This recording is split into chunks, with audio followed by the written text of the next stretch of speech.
People are always asking me, is this gonna hurt? What's it feel like? You know what I tell them? Shh. It's pain. Life is painful. My name is Andrea and I'm getting a rook piercing today. I know they've said that this is the new beauty trend in LA, especially in LA. It's been like pretty popular, but I think it's been around since the 90s. A rook is this part of your ear right here, this fold. It's one of my favorites. I love decorating the ears. I feel like they were meant to be decorated. They need it, they want it. They were put there to hang jewelry off of. My name is Keith Thompson. I'm the owner and chief piercer at Body Electric Tattoo in Los Angeles, California. Body Electric, I was a client there. I had recently got out of prison. Yes, prison. And I needed to get some cover-up tattoos. The owner at the time made me go into the mirror and pierce my nose myself, and I did it. I'm a sucker for a dare, and it changed something in me. The better I got at it, the more I loved it, the more I loved it, the better I got at it. I've wanted cartilage piercings on my ears for so long. One of the reasons I've definitely been worried about getting the cartilage piercings because I hear that you can't really like sleep on them and it's really hard, and I toss and turn all the time throughout my sleep. And I heard with the rook, you can sleep on it like right afterwards because it's right in between your ear. I don't do every type of piercing. I turn people down at least once a week. I had an 8-year-old come in and want her navel pierced with her mom. I just was not gonna do that. I don't pierce the tongue. I don't want to touch anybody's tongue, and I feel it's very negative on the mouth. People call me an artist. I am not an artist. I am a stylist. I'm a decorator. That's what I do.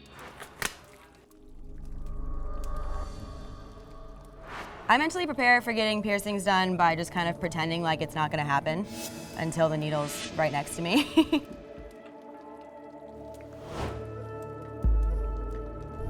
I mean, I'm definitely not super excited to be stabbed by these needles today, but I mean, why not, right? You're gonna see a glass receiving tube. I like the glass because I can see the needle exit the bottom of the rook. You're seeing small, minute changes right before the piercing of me determining angle and depth.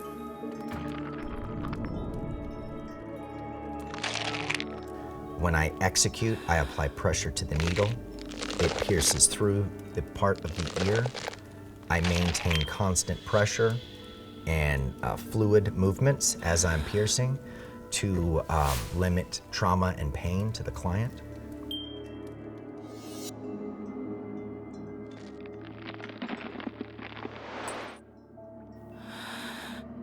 It happens in a split second.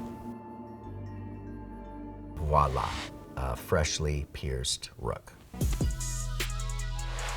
My method is basically taking each client and trying to make it unique. If they give me that freedom to do actually what I want, usually it comes out much better. I noticed that she was wearing things in her lobes. I didn't feel like it fit her well. Whatever that was, that star thingy. So we tossed those out and then moved the diamond studs down, put some gold hoops behind that on the second piercing. So today I was just going to get the rook piercing, and then I got there and ended up getting 3 because he convinced me.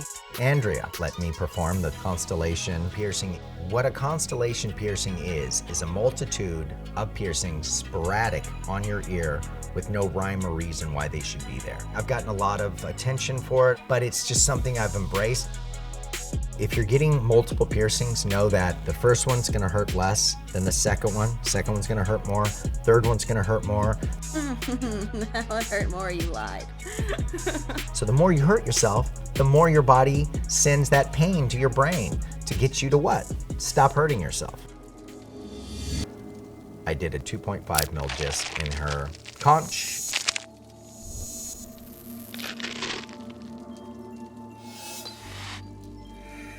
And I did a tiny 1.5 millimeter diamond on her upper lobe.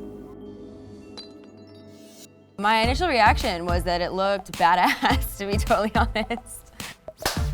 Changing the jewelry in your ear can absolutely transform somebody's style. I tell people all the time, a tattoo is a marriage, a piercing is a mistress. I was a little nervous definitely about getting stabbed 3 times, but it ended up like not being as bad as I thought it was gonna be. Brian was amazing. He's like, obviously he's super professional and had no problem telling me that he hated everything that I had and was like, you need to do this. The aftercare, the actual healing process can take months and it can be quite painful. One of the #1 causes of problems associated with getting a piercing is the client playing, touching, twisting, and turning the jewelry. Less care is best care, I tell all my clients. What I prefer to use is a Castile soap from Dr. Bronner's, massaging the soap gently around the piercing area and then rinsing it completely off. After 12 years of piercing, I still love to pierce because every day is different. Every client is unique. There are different personalities, their ear shape, their anatomy. Every day it's a challenge, it's different, it's fun. At the moment, it really doesn't hurt, but I know that it's going to at some point. I think my ear is just like in shock. But for right now, I kind of feel like a boss-ass bitch now. Thank you guys so much for watching. To watch more videos, click here, and to subscribe, click here.